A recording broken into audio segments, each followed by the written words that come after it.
the screen I've shared, the PowerPoint. You can see the PowerPoint. Good evening, No, everyone. the Very, PowerPoint is not visible actually. a very warm welcome to all our participants, our viewers, and our speaker of the day, Arnab Chakraborty. Arnab, you were saying something about the PowerPoint? Yes, can you see the PowerPoint? It's No, it is not no, visible. not yet Have you visible shared now. the screen? Yes, I have shared the screen Okay. already. I got it. Okay. Okay, okay. Just a minute. Uh, yes, it is. I think it will be visible now. But it's showing black. In the meantime, Jemima can introduce our Okay, platform. just a minute. Jemima, if you please go forward. Thank you, Aratrikadi. Good evening, everyone. On behalf of the team, Calcutta Comparatists 1919, I take this privilege to warmly welcome you to the 38th lecture of this lecture series. Calcutta Comparatists 1919 is an independent forum for research scholars of humanities and social sciences.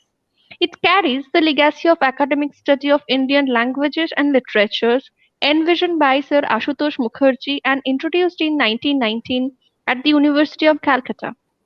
Later in 2005, a new department was established which still continues to carrying research in Indian languages. Calcutta Comparatives 1919 took inspiration from this history and it is a platform for sharing research interests and ideas. We are organizing online lectures on various interdisciplinary topics to be delivered by academicians and distinguished research scholars. Found the Siècle.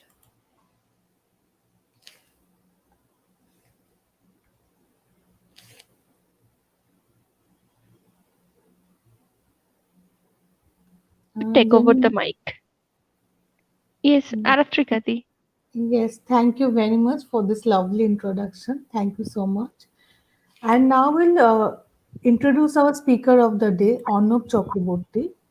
Arnab Chakraborty is a PhD fellow in English at Ashoka University, researching on the history of spiritualism and its techno-religious allegories, 19th century science, and on Western esotericism and occultism.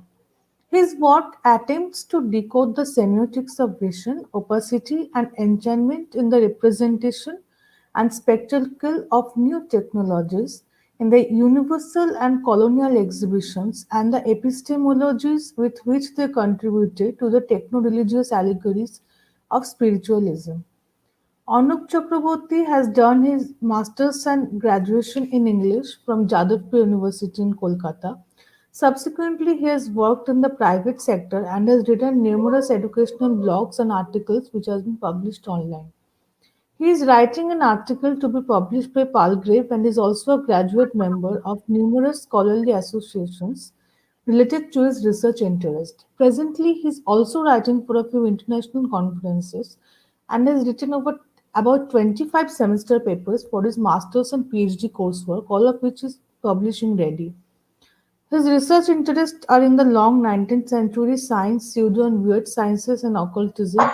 At the fond de siècle, the histories of mesmerism, hypnosis, spiritualism, theosophy, and Western esotericism, European decadence and symbolism, speculative fiction at the fond de siècle, the history of exhibitions and museum practices, German idealism and its legacy in contemporary continental philosophy, Deleuze and new materialism, the Frankfurt School, Walter Benjamin, Imperial, Colonial and Postcolonial Gothic, horror, weird, the tantric and the folklore tradition of the Indian subcontinent, and South Asian and Nordic science fiction, and also the Anthropocene. Today, his topic of the day, the topic on which we'll be speaking is imagining the great imperial exhibitions and Fondé Gothic media, spiritualism, new technologies, and the urban ecology of spectacular spaces. Hello, Arnabda. A very warm welcome to you. The floor is all yours now. You may start your talk. Thank you so much for joining us today. Thank you, Aritrika, and thank you, Calcutta Comparatists, for offering me this opportunity to present my work. Uh, am I audible to everyone? Yes, you're audible.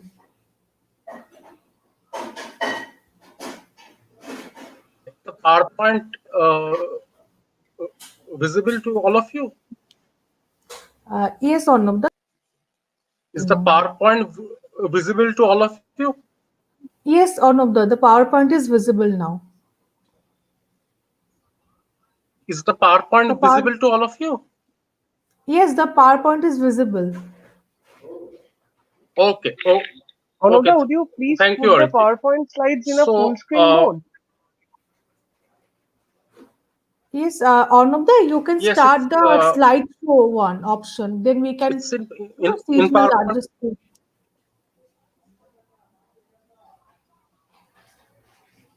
Okay. Okay. So, my work, like presently, is centers around on imaging the great imperial exhibitions and physical Gothic media. Uh, Now, a number of uh, terms are important here. Uh, First, I'll explain the terminologies, and then I'll go to the major part of the work. Okay. So, imagining and imaginary is the most important part of my work, because uh, technology in any era actually consists of uh, a lot of cultural, social, and religious connotations through which the public, the masses, and institutions, they imagine new realities. Now, these new realities uh, are like any other reality. They they might be like potential realities, uh, like utopian or dystopian, like as we see in films from Hollywood, like science fiction films. So uh, they can also be not just like utopias, but they also can be uh, like imaginings of a golden past, like our like the Nazis had, or suppose the Hindutva Brigade has now. So any kind of technology comes with this metaphysical baggage. So my work is on the 19th century, and during approximately from 1851 to 1945. Uh, that is about 100 years, and the hallmarks are the markers are important, the temporal markers, because 1851 we have the first great imperial exhibition at London, where the loot of the colonies were also there. I term it loot because it's already been established that all of it was uh, like most of it at least was taken through dubious means uh, into British museums and private collectors. So like all of this was taken to, and it was not like taken to like uh, imperial like museums, but also much of it was exhibited exhibited in the imperial exhibitions. Now, what were these imperial exhibitions? They were they not just displayed loot from the colonies, like exotic objects to flora and fauna, like whatever, and people also, and people. They were human zoos. Anyway, they exhibited a lot of things, but they also exhibited the technological uh, the technological advancement of empire, and these were like placed in the hall of machines. So how And 19th century was supposed to be, is supposed to be now, uh, a era where actually all the technologies we see today, the media technologies especially, they were like born in the 18th century. Apart from the internet, all of it was born in the 18th, in the 19th century. Now, uh, the thing is that these media technologies, starting from like from photography to the telegraph and uh, the telephone, uh, I mean the early telephone, like before uh, Edison intervened in the process, and then he established the modern telephone. But uh, so these media technologies had a parallel with spiritualism. Now, these technologies were displayed on the uh, in the hall of machines, while and it was a public spectacle. It was a like public spectacle, and people, although they didn't understand what this was about, the workings of new technologies or media technologies or whatever. These technologies, they didn't understand the workings, but the workings were opaque to them insofar. What I argue is that this opacity in the sense of uh, Deleuze, the French philosopher, he terms opacity as something that is uh, non-understandable, which cannot be something which cannot be known or is non-understandable. So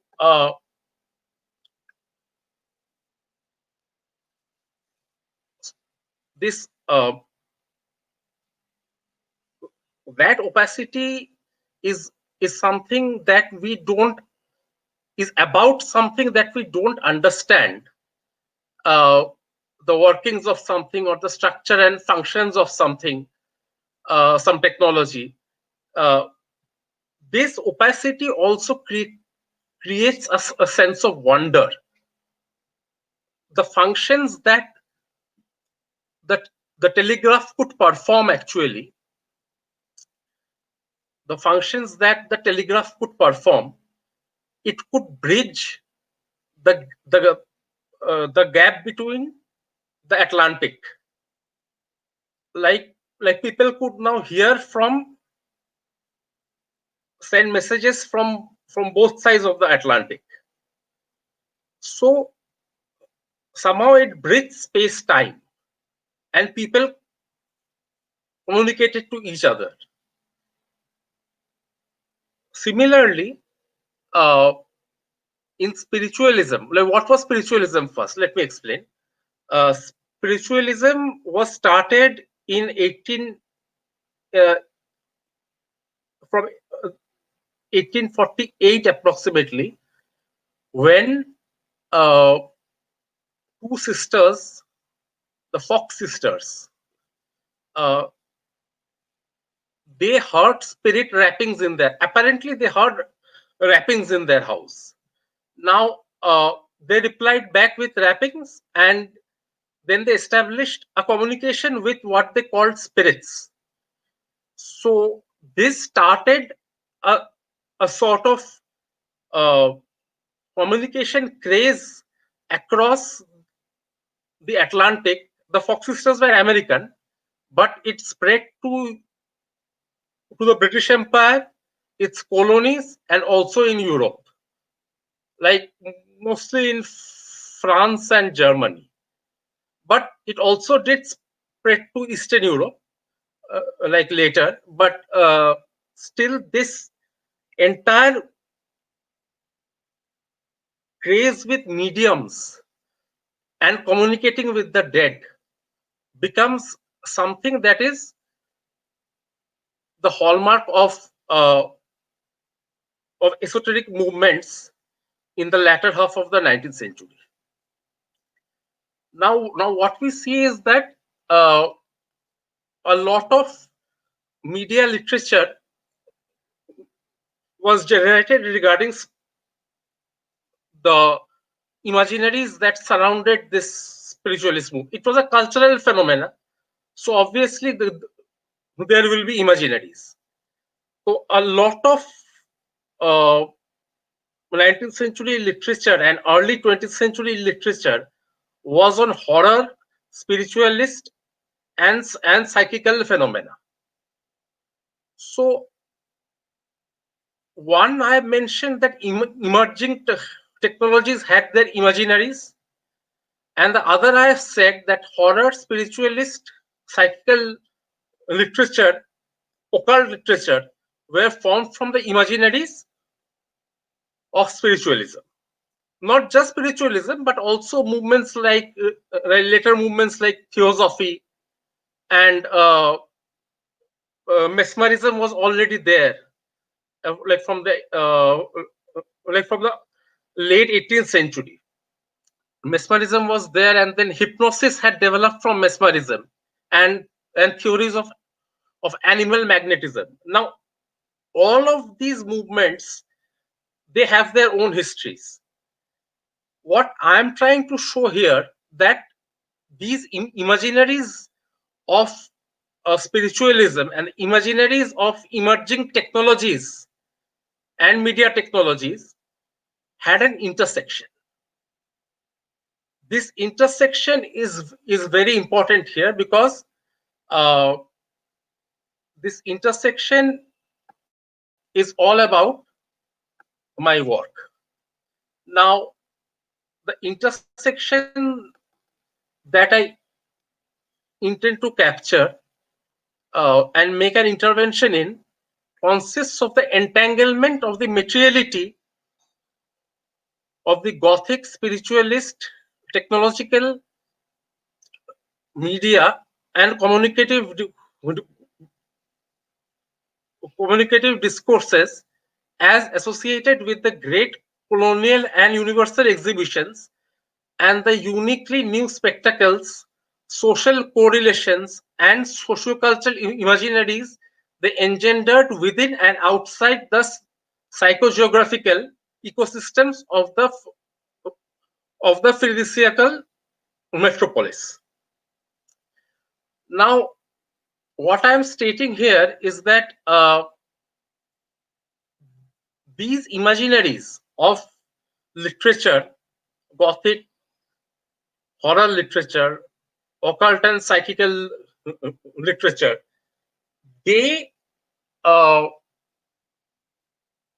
intersected with the spectacle of the imaginaries that were born from the spectacle of the the the, the technologies and the media technologies uh, in the Hall of Machines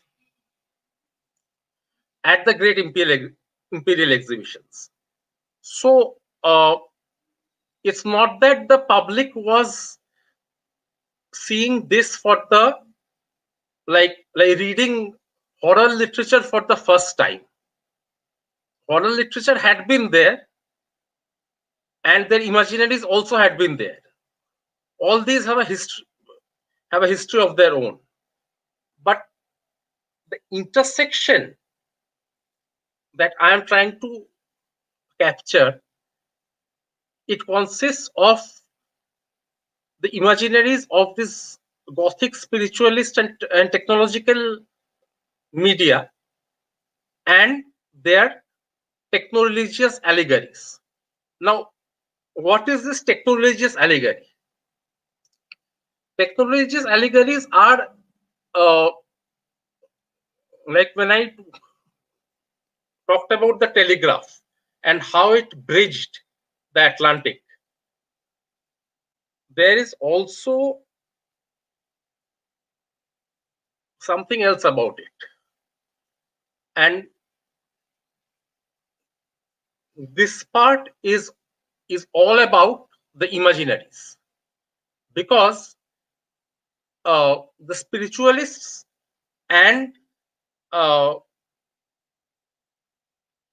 the many who believed in paranormal like phenomena, they brought out these discourses that basically uh, talked about these techno-religious allegories. Now, they cited the workings of these technologies and media technologies, uh, how these technologies were working, and also uh, parallelly the spirit world was working. It was their it was their logic that basically the technologies allegories they wrote that uh, it will be clear if I give an example. Say Sergeant Epps was one of the spiritualists of that era. And there were other like men of science also, like Oliver Lodge, and then like Samuel Morse, the inventor of the telegraph. He also believed in spiritualism. But if I give an example here, it will be easier. So, if the telegraph, a machine, could bridge the Atlantic, then obviously the medium could actually communicate with spirits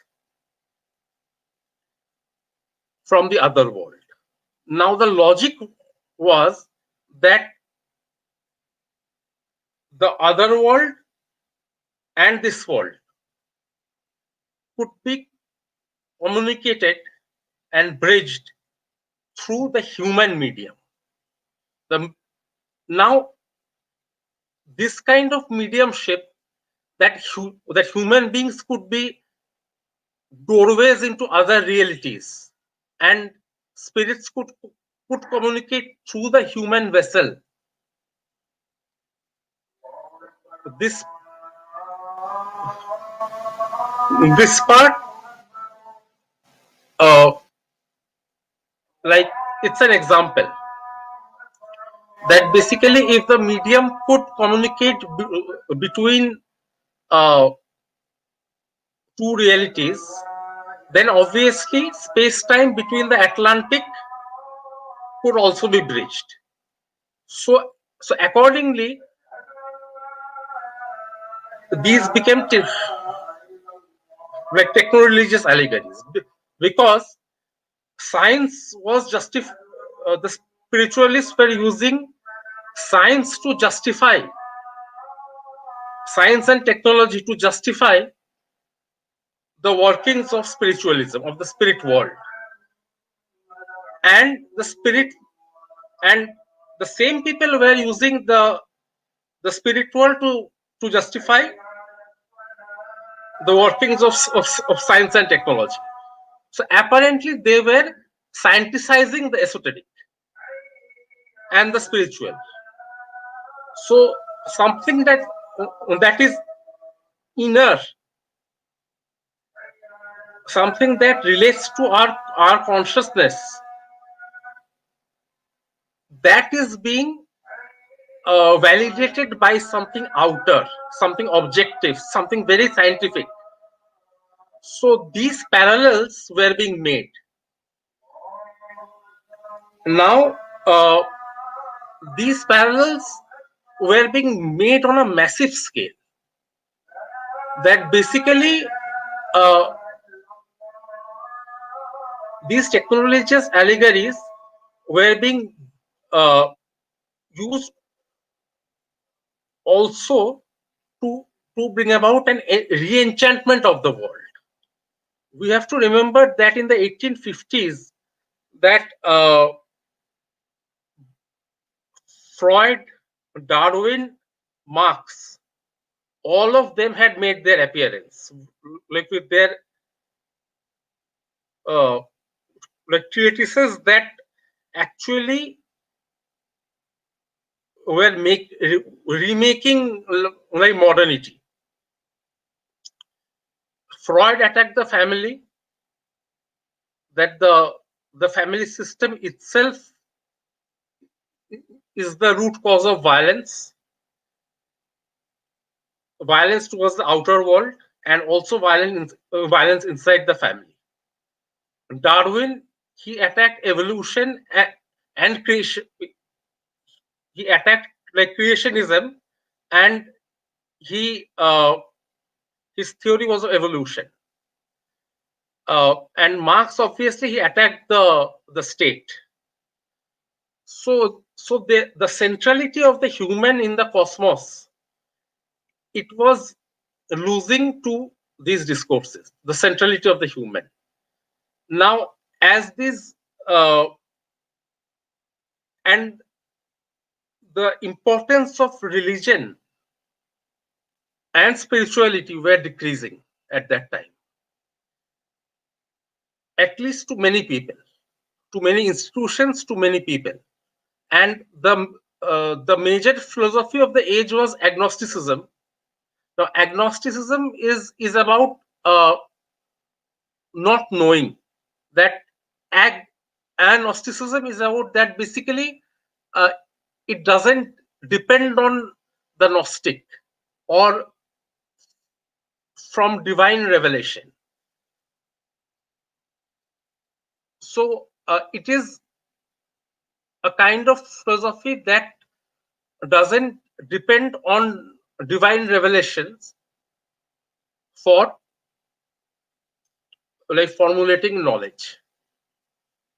Now, despite the open-endedness of agnosticism, what is important here is that these techno-religious allegories were had actually provided for these people who were apologists for the old order of the human, the apologists for the old order of enchantment. It was opening up a lot of space at the intersection of the humanities and the sciences. It was opening up a lot of space for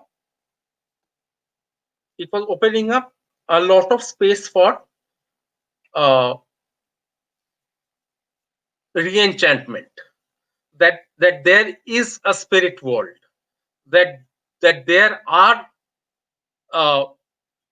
ghosts, spirits, and also elementals, fairies, and all other related uh, fantasy worlds, that all this existed. It provided the apologists this intersection, the intersection between the techno-religious allegories and also the emerging media technologies. They provided an intersection, and this intersection provided for the re-enchantment of the world. Now, I would like to, as I've explained the major part of the background, I will explain the PowerPoint one by one slide at a time. Now, the title I've explained, but apart from that, there's one another thing is the urban ecology of spectacular spaces. Now, imaginaries, the great Imperial Exhibitions, Gothic media, spiritualism, new technologies, these didn't exist in a vacuum. They existed within certain spaces. Now, spectacular spaces, you can understand that in the Hall of Machines, the workings of the machines were actually spectacular. It brought in us a sense of wonder through opacity, through not knowing. that how these machines work. And now these opacities, uh, these imaginaries uh, that were formed from the opacity surrounding the machines and the new technologies, the new media technologies, this opacity or not knowing opened up a space of wonder within the gaze of the Victorian public, Victorian and of course continental public, because Victorian is a British term. The parallel term for the continent and the Americas would obviously be 19th century and free this Siècle. So these spaces in which uh, the imaginaries opened up were the spaces of wonder. Through wonder, the imaginaries surrounding the new media technologies were born through wonder. And wonder itself also has a history, like history of its own. And all of this have their own histories, and in, much work has been done in intellectual histories regarding all of these terminologies, intellectual history and history of ideas. But what the work that has not been done, and where I make an intervention, as I've said, in the intersection, now to explain this sense of wonder. This wonder also creates these imaginaries, and it also uh, re-enchants the world. That in intersection with the technologious allegories of the spiritualist discourses, it creates a sense of re-enchantment. So, and the spaces in which all of this existed had an ecosystem of its own, because urban topographies were mapped in the great exhibitions. That basically there was a centrality to these exhibitions, and the centrality was at the center of the city itself. That most of these exhibitions were held in the center of the cities, be it London, be it New York, be it Chicago, Paris, Berlin, everywhere. It was held at the very topographic center of the city. And these exhibitions were also like miming the city.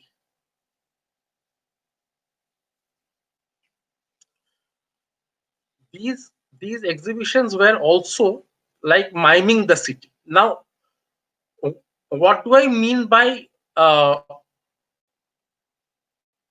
like mimesis? What do I mean by mimesis in this context?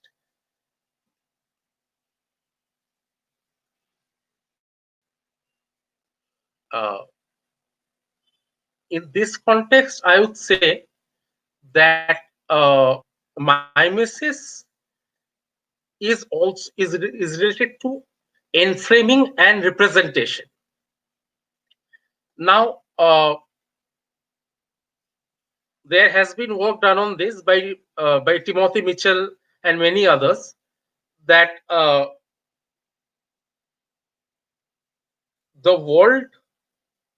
world to imperialism was like a picture. They wanted to uh, map the entire world. Whatever they conquered, they intended to categorize and map and remap. So they their own lands and also the colonies. So we see these exhibitions as also making a double of the city within itself and also the colonies.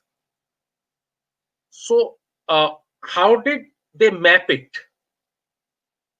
How did these exhibitions actually map and remap and mime the cities and the colonies?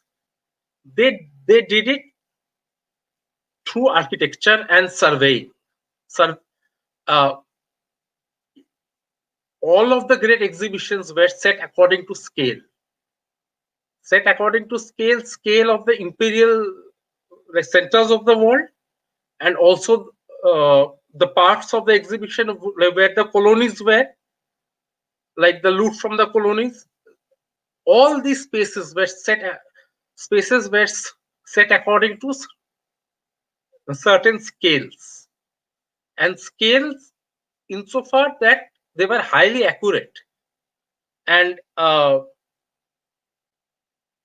such a scale, uh, like such a system of uh, remapping, I would say, created a continuation between the city itself and the exhibitions.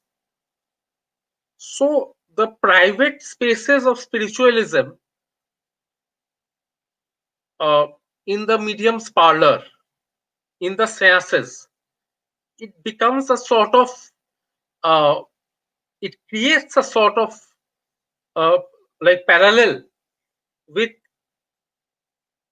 the sense of wonder that was being experienced in the hall of machines. The same wonder we see at people who viewed these seances, the same sense of wonder and the imaginaries it gave rise to. These people were viewing a levitation of human beings, like of the medium, levitation of uh, tables, chairs, everything. So, and all of it was being validated through the history of uh, spiritualism, not just spiritualism, but also the history of, say, animal magnetism, and of mesmerism, of hypnosis. So these discourses had actually intertwined with philosophical discourses, and these were again these again became entangled with these imaginaries. So at the time when the disciplines were forming, we see that uh, uh, a lot of entanglement between what is science and what is not science, like pseudoscience, it takes place. So what we see as the emerging disciplines of today, uh, the natural sciences, the applied sciences, the human sciences, these were mainly formed during the late 19th century. And much of what was pseudoscience was also rejected. So what we see that I'm not going into the truth value of spiritualism. That you have to understand. That I'm not standing or uh, like condoning a sort of science value of spiritualism, because 98% of spiritualism has already been rejected as pseudoscience, and all its support that it got from science has been clarified. So the 2% uh, of uh, levitation or table turnings or spirit photography for that matter, these haven't been uh, like 2% of these haven't been understood. But still, I'm not going into the truth value of these things, but the cultural history. So the next slide, the second slide would be, this study will examine the associations between horror, spiritualist, and psychical literature, emerging technologies, and the Siècle. These technologies, like the telegraph, the early telephone, the Faraday generator, the electronic wellness machine. The electronic wellness machine is again a retro machine. You won't find it anywhere else, because electricity as something invisible was one of the invisible forces of the 19th century and also the 18th century. 18th century electricity was not there, but 18th century animal magnetism was there. Though animal magnetism is now a part of pseudoscience, electricity is not. We understand what electricity is now today, but like animal magnetism, electricity was supposed to be something invisible that cannot be seen, and yet it moves things. So animal magnetism, like our minds, could also move things.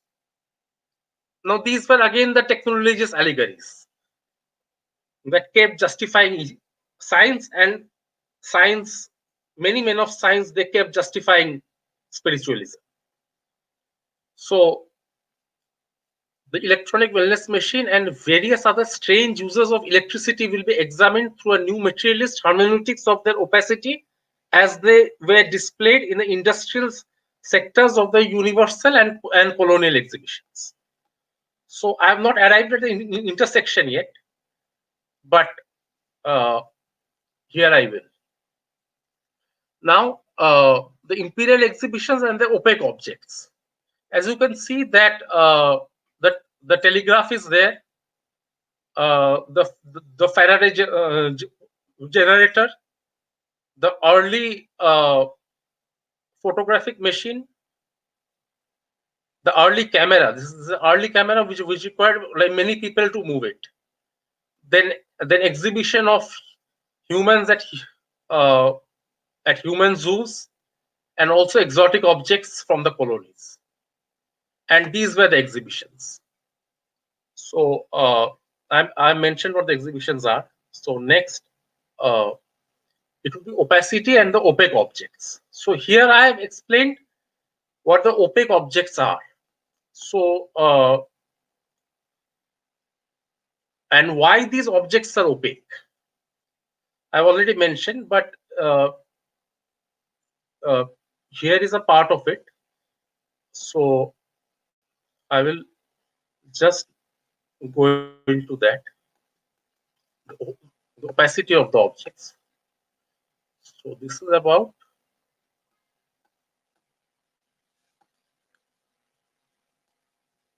the opacity.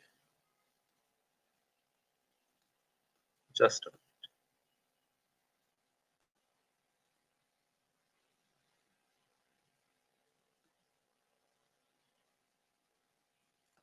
So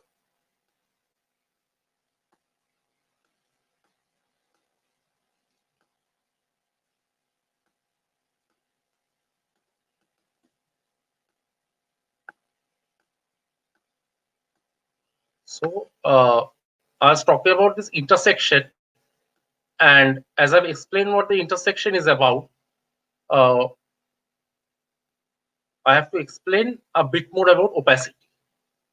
Yes. So here the issue or problem that we have at stake, that opacity or unknowing, not being able to know the object or the person, how the object functions or the technology functions, it is brought about through enframing of that object. We make, in the sense of Heidegger, we enframe that object. We make a representation of that object in our minds. Now, if we do not know how the object actually works, then what we miss is the revealing of the truth. Now, revealing is the Greek techne, and the truth is aletheia, the Greek aletheia. So we miss the revelation of being, as Heidegger calls it. We miss the revelation of being through technology, the truth of being as it is revealed through technology. We don't get that if we have this opacity. So as imperialism wanted to map and remap the world and understand and conquer the world, this conquest was also against nature and objects. So the opacity, it provides a counterbalance to that. That here I am not trying to understand the representation, but I'm forming certain ideas, certain imaginaries due to that opacity. And from those imaginaries, these imaginaries are contributing to the the the imaginaries of spiritualism also. So this intersection between the imaginaries of new media technologies and the imaginaries uh, from spiritualist and horror literature, this intersection is what is of importance. So how do I study this intersection?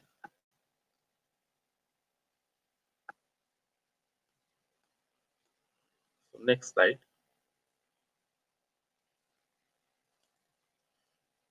The intersection here can be studied through a sense of the uh, by studying the wonder and the re-enchantment it brings about. When made a spectacle at the Imperial Exhibitions or at séances, these machines appeared as wondrous and enchanting to the lay and even educated masses. Apart from the paradox of re-enchantment through machines being at stake, the broader intervention that the thesis intends to make is of how the materiality of the spiritualist and media discourses about new technologies, as spectacularized through diverse opaque objects in the great universal and colonial exhibitions, created liminal spaces of the sacred through a complex entanglement of things, public gazes, enframing, and continuity. These liminal spaces of the sacred were generated by a recognition and validation through the wondrous workings of these machines, of past theological traditions that emphasized on an enchanted worldview and a spirit world. The spaces of the sacred found reverence and esoteric explanation through elaborate and occult worldviews in both non-fictional and fictional writings. Also, these specialities were not just limited to the walls of the exhibitions or to the halls of the exhibitions, but by the very nature of the spectacle as it represented itself through mimesis and enframement, extended beyond the walls of the great exhibitions and into a variety of urban spaces. So it's not just about the wondrous and the marvelous and how it re-enchanted the world, but also how these private spaces of spiritualism, of seances, was getting invaded by science. I say invaded because imperially science was trying to remap the world, and also trying to remap spiritualism and esoteric worldviews. So, people from the people and like mainly experts from the Society for Psychical Research would be at the seances, and they would actually debunk much of it later. But the common people who attended these seances, even educated ones, they took in this wonder as much as in the Hall of Machines, so much so in the seances. And this wonder upholds the imaginaries and also creates a sense of re-enchantment. So now let's go to uh, the seance, mediumship, and technological imaginaries. What I have been like talking about till now, that needs to be like the public and the private like part of it needs to be explained. A major question to answer here is how the imaginaries that rose from the entanglement of diverse enframing of things and public gazes at the colonial exhibitions from form techno-spiritual parallels with the variety of mediumistics, seances, channelings, uh, plashos, spirit photography, spirit evocation, table turning, table wrapping, telekinesis, telepathy, mesmerism, hypnosis, and the like, held throughout diverse spaces in the 19th century city. The examination of the spectacle at the Great Exhibition and the city will try to answer the specific and broad nature of the problem and the concerned question. While the phenomenology of such parallels will be philosophically examined, it is necessary to note that such techno-spiritual parallels were into the epistemological went into the epistemological constructions of both media and communication networks and related discourses on one hand, and also much of horror, Gothic, occult, esoteric, decadent, symbolist, literary texts and discourses on the other. So the thesis will obviously examine the phenomenology of such parallels. Here I've talked about the epistemological like constructions of both media and communication networks of the 19th century and their discourses, and also from horror, Gothic, and literatures of other genres. So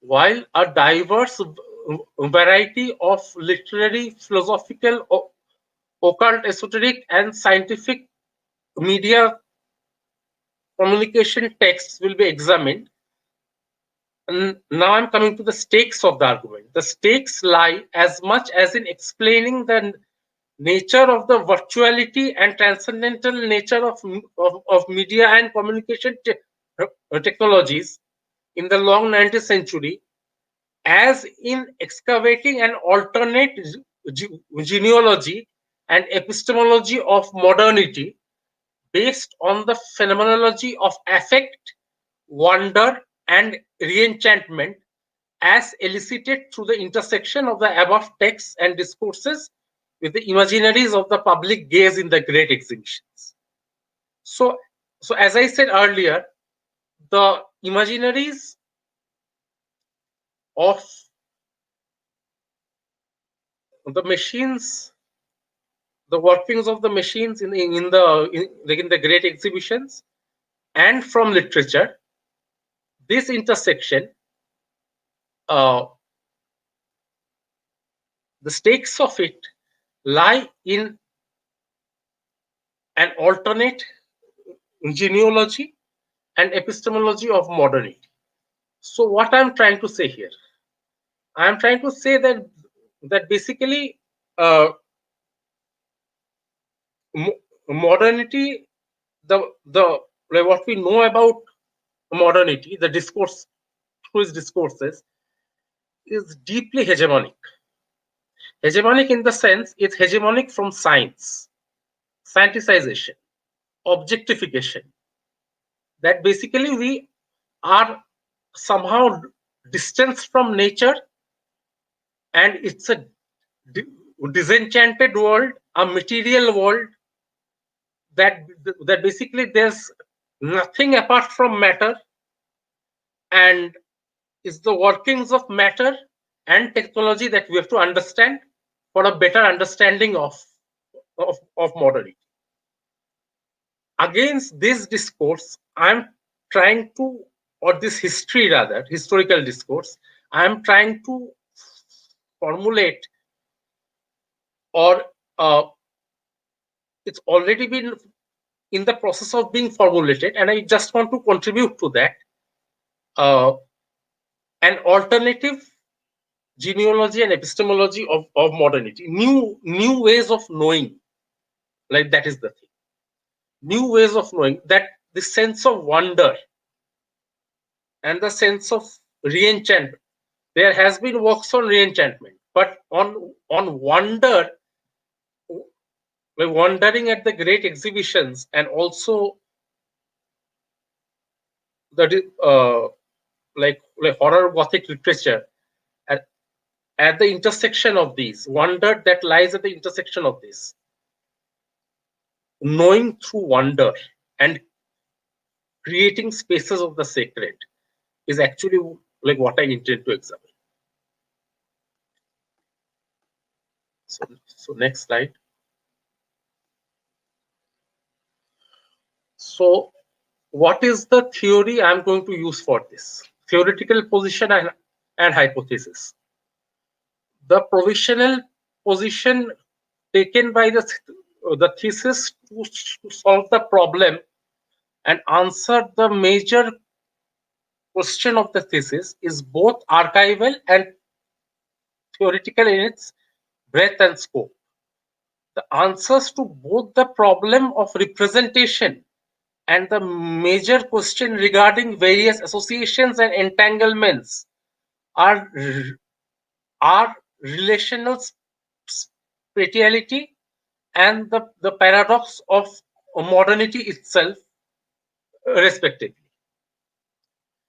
Being located at specific strategic relational positions throughout the globe, imitated the power politics over representation and spectacle,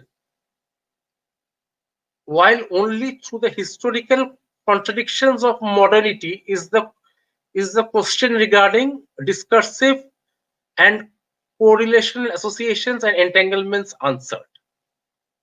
Therefore, the geospatial politics of the great phenicial metropoles in promoting a flow of goods, ideas, and um, human bodies with related resources through the colonial experiments provide the projected hypothesis to the question of representation. This is because it was only after a literal conquest of the world that it was displayed as a mimetic spectacle for representation. So there are two issues here. One is representation, and the other is the associations and the entanglements in between the discourses of the new media technologies and the discourses from horror and various literatures. So the problem of representation is also about, like in the great exhibitions, the problem of representation in the great exhibitions was also about power politics. So the spectacle could only be understood through the historical contradictions of modernity. Now, historically, like the discourses of positivism and the hard sciences, they have a lot of contradictions, because not in science, not in the instrumental like sciences, but in the formation of the state, in the formation of the perfect human societies. We all know that how much the Frankfurt School contributed to exposing these contradictions of the late 19th century, or the golden age of empire. Like one big name obviously is Walter Benjamin. Then there's Adorno, Horkheimer. Many of them are there. So I will not go explicitly into how these contradictions were made, were actually born, because that's a digression. That's a different field altogether. It's a different field. So what I'll say is that these contradictions can be explained through certain examples. Say, if I take, for example, like Walter Benjamin's thesis on history and historiography. What does he say there? He is saying that basically history and historiography, the historical sciences that grew from positivism, that wrote the history of modernity, history of the perfect human societies, they were out of touch at ground level.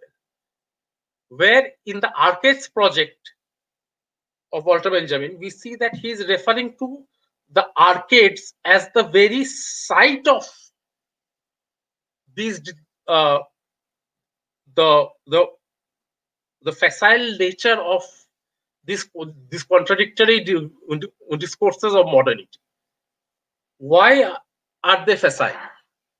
They're facile because on the ground of the arcades we see the loot from the colonies,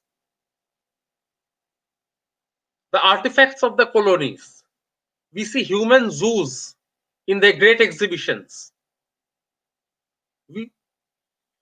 We see like prostitution. We see gambling. We see the flaneur who doesn't go to work, who cannot go to work, the worker, the bohem, the flaneur. So at the ground level, these grand discourses, these grand meta narratives of modernity has actually failed, because they exploit the colonies, they exploit like people at home. There's poverty, there's prostitution, there's gambling, there's no work. And to write such histories would require a non-hegemonic view, a contribution from a non-hegemonic view, like I'm trying to see through wonder and the sacred. As for the broader question of the various associations and entanglements of discourses, public gazes, imaginaries, and things, etc., the hypothesis is about the contradictions of modernity. This is also the major answer to the two questions raised by the thesis. It includes the first question in its ambit, that while conquest and geospatial politics played great roles in in claims over spectacular representation. It was the enchantment of colonies and the machines on display that was mediated through disenchanted frames of power and knowledge. So these two major questions was that basically while we see these spectacular representations being made in the great exhibitions and enchantment that is arising from that, uh, and the machines on display. As far as empire understood it, modernity understands it, these were getting mediated through disenchanted frames of power and knowledge. That part and the stakes of that part will come later, a bit later. So the stakes of the thesis. The stakes also lie in an interpretation of the historical evolution of communication and media technologies, and for an alternate and non-hegemonic historiography of modernity based, based on the entangled epistemologies of rejected knowledge systems with, with dominant uh, with dominant ones during the formation of disciplines in the long 19th century. Much of these non-hegemonic epistemological systems were based on esoteric and occult ways of knowing, such as channeling, mediumship, automatic writing, and drawing and revelation. So, even if we don't go into the truth value of these modes of knowing, the stakes lie more on the elaborate systems of esoteric realities constructed from them. As some of these realities and modes of knowing and communicating were selectively incorporated or rejected by academic and scientific institutions, the history of formations of disciplines in the 19th century demands an in-depth look at these non-hegemonic and non-empirical standards of being, communicating, and knowing. The dominant and hegemonic mode of utilitarian and positivist empiricism in the sciences in late modernity has, despite making human life easier, largely failed in the area of making people wiser and happier. Rampant destruction of nature and of the earth's biodiversity, so much that we have uh, forest fires raging worldwide as we approach the man-made sixth extinction, even in our geological age of the Anthropocene, and the failure to maintain peace. An in-depth look away from these socially dominant modes and towards alternative ways of knowing and communicating has the potential for myriad possibilities to emerge from such studies. Furthermore, despite the apparent juxtaposition of the internal and private processes of spiritual hermeneutics of psychical activity and the public spectacle of the universal exhibitions, the modes of interpretation of knowledge by the lay or educated masses were similar. When the public gazed at spirits apparently constituted from ectoplasm at seances, witnessed automatic drawing or writing, or saw mediums or tables levitating, it was united by a sense of wonder and reenchantment that uh, reenchantment in their gaze on exotic objects or new technologies in operation at the Imperial Exhibitions. So next, So this is about the occult, psychical, Gothic, horror, and weird literature I would like to examine. So the authors are here, some of them, but not all of them. Uh, uh, I would say Anna Kingsford was a spiritualist herself and also a doctor, like one of the first woman doctors. Sir Arthur Conan Doyle, the author of Sherlock Holmes, like popularly, but he was deeply into spiritualism, and he has non-fictional works on the history of spiritualism. Anne Horniman, the theater personality who wrote plays like for the Manchester Theatre.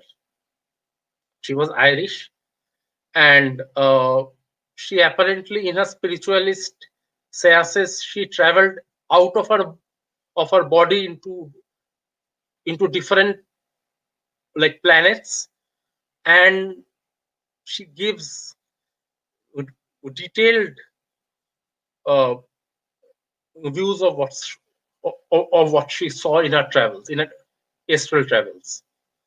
Then there's Arthur Mechan, the weird writer from the weird tales writer from um, Wales. He was Welsh, and and many of you might be aware of his work on uh, his work called the Great God Pan, uh, and there are other works also. But um, apart from that, there's Robert Bloch. Robert Bloch's uh, short novel was adapted into Hitchcock's uh, film Psycho. So Robert Bloch was also an occult detective and horror story writer. Edward Bulwer Lytton, like one of the famous like minds from England, an aristocrat and also a writer of the horror and the occult, like Zanoni, then Vril, uh, The Coming Race. Then there's Lord Dunsany, the Irishman, who actually like talks about multiple universes and gods playing games with us. Then there's H.P. Lovecraft and his circle. Lovecraft, you all must be uh, aware of. Uh, is anyone not aware of Lovecraft?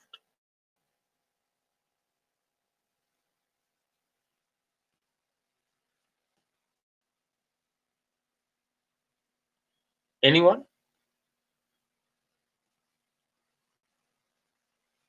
Uh, well, Lovecraft was a like a early 20th century horror writer who actually he's a pulp writer, but uh, he goes into taking the ideas of the occult ideas of the 19th century and like forming a sort of mythology of his own, not like Tolkien, but a horror mythology, like cosmic horror. And his circle also did the same thing, but in different ways, like Clark Ashton Smith, Robert W. Chambers, uh, and then there was Bram Stoker. Then there is like Bram Stoker, the author of Dracula, that all of you like must be knowing.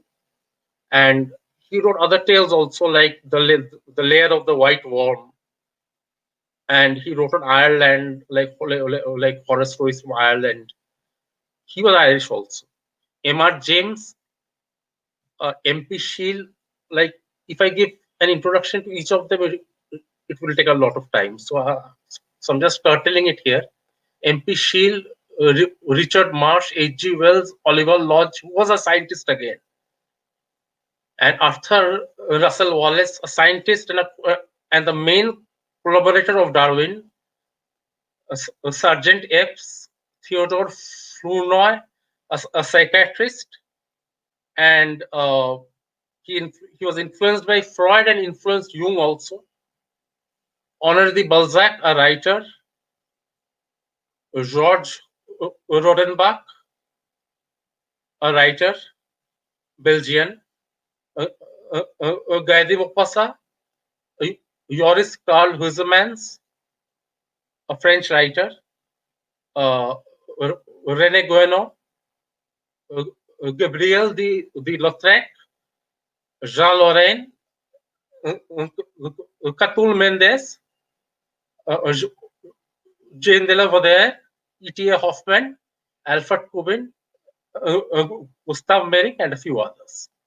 So these are mainly Belgian, French, German, and Austrian writers.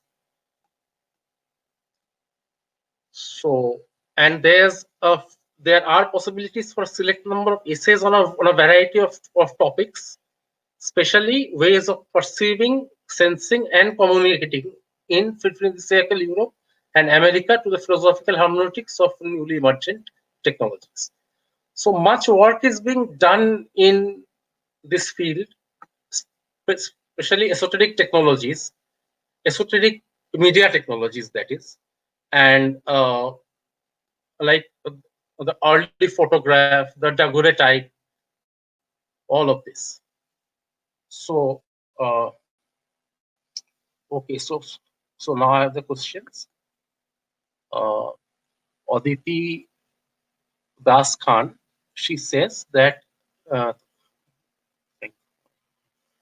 what are some scholarly works which analyze the spiritual traditions in Europe? Uh, there are a lot of scholarly works. So a lot of scholarly works are there. Now I have got a list, a bibliography of these, and like some of these I have read, but not all of them. Like because I'm in the third year of my PhD, and it will take another year for like to complete all the readings. So spiritualist traditions in Europe, if you want, I can forward the bibliography to you. So it will be it will take like less time that way. So next, any Yes, Arnab, you can maybe just forward it to us, or you can forward it to Aditi sure, Das as well. sure. Yeah, that will be great in that way. And Kingshuk, do you have any other question or comments for this lecture? And thank you, Arnab. Thank you for this amazing lecture. Thank you so much for this evening. Like we got to know so much about spirituality, and you theorized it so well. And Uh, Apollo. huh, do you want a few more minutes to conclude, or you are done with the? No, it's concluded already. It's concluded. Oh, So okay. what I would say is that I would first like to thank Oritrika and Calcutta Comparatists and Kingshuk and everyone in the team that you have for giving me the opportunity, and hopefully uh, this has got like somewhat to you on the to all of you on the other side. Uh, there can be a lot of questions on this, and I will forward the proposal and the bibliography to all of you. So Wow. if anyone like requires it, okay. Yeah, that will be amazing because So it's such thank a new field, and it's such a no, it's such a field with so much vastness and so much depth. I mean, one lecture is not enough to do justification to it. So exactly it's Oritrika. if we read the bibliography or maybe the proposal, then maybe we get some more ideas, and we can then like ask you, or Yes. maybe if anyone wants to collaborate with you or something, that will be great. Of course, anytime. I'm open to questions and suggestions anytime. Okay, so you can message me, like you can mail me also. Huh? So, Thank you. so thank you everyone, and thank Thank, you, Calcutta Comparatists. thank you so much, Arnabda. Do you have any more questions Okay. or comments for this lecture? No, no, it's like No, temporarily it's over. there's a comment. I'm showing it. Yeah. Okay. Thank you, sir, for this eclectic lecture. Yes, I think we all enjoyed it so much. It is And we have, eclectic. Yes, yes, actually it is. And we it is have eclectic in way. touched on so many various points and everything. Like the question Aditi she asked about the scholarly works. Like, do you have something like that in Mhm. like in India? You can say something like that. Some theoretical works on Yes, spiritualism. Is there? yes. There are many works on this. Huh? So I'm not looking at the bibliography, but there's a short write-up I did on the literature review. So Okay. uh, there are works by it has on on spiritualism itself. There's a lot of works. Now, uh, some of these are by LP like Karpenko. It's a work on spiritualism and the new technologies. It's 2016.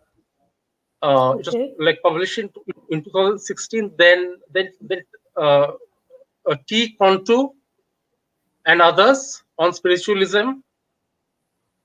Uh, it's a work that was published in 2016 by A. Goody in 2011, Jill Galvan in 2010. That's a work on spiritualism and communication. Okay. S. Halliday in 2007, Pamela Thurswell in 2001. Now that's a work on electricity and spiritualism Wow. and animal magnetism. Wow. And there are many others like B. Clark, S. Hmm. Connor. So uh, just by talking about these works from for the history of spiritualism and communication and new technologies wouldn't be enough, because it would leave out many sections from philosophy and history of science and ideas, literature, philosophy, religious studies, and Western esotericism. So, uh, like many disciplines, like converge here, and these works are in the bibliography. So it's better that Okay. I forward the bibliography. So like I mean it's a very multidisciplinary fast this research you are doing. It's very Yes, multidisciplinary. yes, And very yes, intertextuality is there. And so like the coming to yes, the very point much. of yeah, this lightning and spirituality, electric lightning and Mhm, spirituality. Like mhm. to, is it from I mean can you like say some like give some examples of literary text maybe that well no to being student of literature it's very exciting to know if there is some text that you can find some Yes, examples. yes. There's a lot of primary texts, huh, on this, like because electricity and spiritualism and their history has a lot of primary text. Now is a complete archive of texts online. Okay. Archive of text online.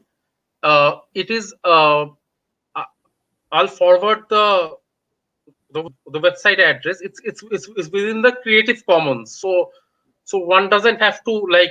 Uh, it, it's not like libgen. It's mainly works that are in the commons. So these works and scholarly works, like secondary works, Hmm. a lot of it is there. but one of the best I can remember at this moment is Pamela Thurswell. Hers is the most recent on electricity and literature, and also spiritualism. Uh, so and Okay. I can see uh, another question. Any recommendation for Gothic literature? Yes, all Yes, the there is names I a question. mentioned. Like literature, there's a whole of it out there of the late 19th century, early 20th century, and the like new Gothic literature. Now the Gothic has also gone a lot into weird. Now, the weird literature was started by Lovecraft, and it was like in the late 20th century. It was like taken up by Stephen King. I I would say that first, to understand the 20th century and like horror in the early 20th century and the early 21st century, like go through Lovecraft, H.P. Lovecraft. H.P. Okay. Lovecraft, So, and ple- and he's very distressing. Like, he's very pessimistic, and but we will enjoy him a lot. H.P. Lovecraft and his school. It's in my bibliography only. I'll forward it to all of you. yes, sure. Thank you. That will be great. And like these books, do they have a very, I mean, the spirituality and lightning, the books that deals with this topic, they have a very Eurocentric colonial gaze, you will say? Like, do they have? I mean, I just Uh, want to.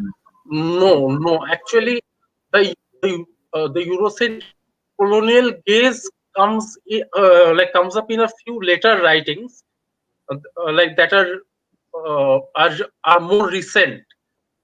Like how spiritualism and seances were viewed in the colonies, viewed through the eyes of uh, the conqueror, the imperialists. Hmm. That like some of the best works I think are on not on spiritualism but on horror and Gothic literature, the colonial Gothic. Huh? Okay. So some of these are, I'll just I have like just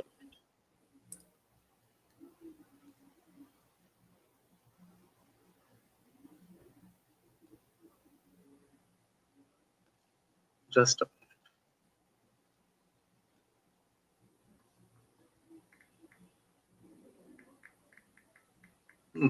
some of these deal with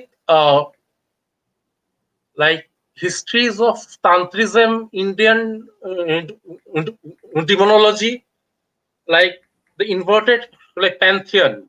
Like there's a book by Narendranath Bhattacharya from and it's called Indian demonology, the inverted like pantheon.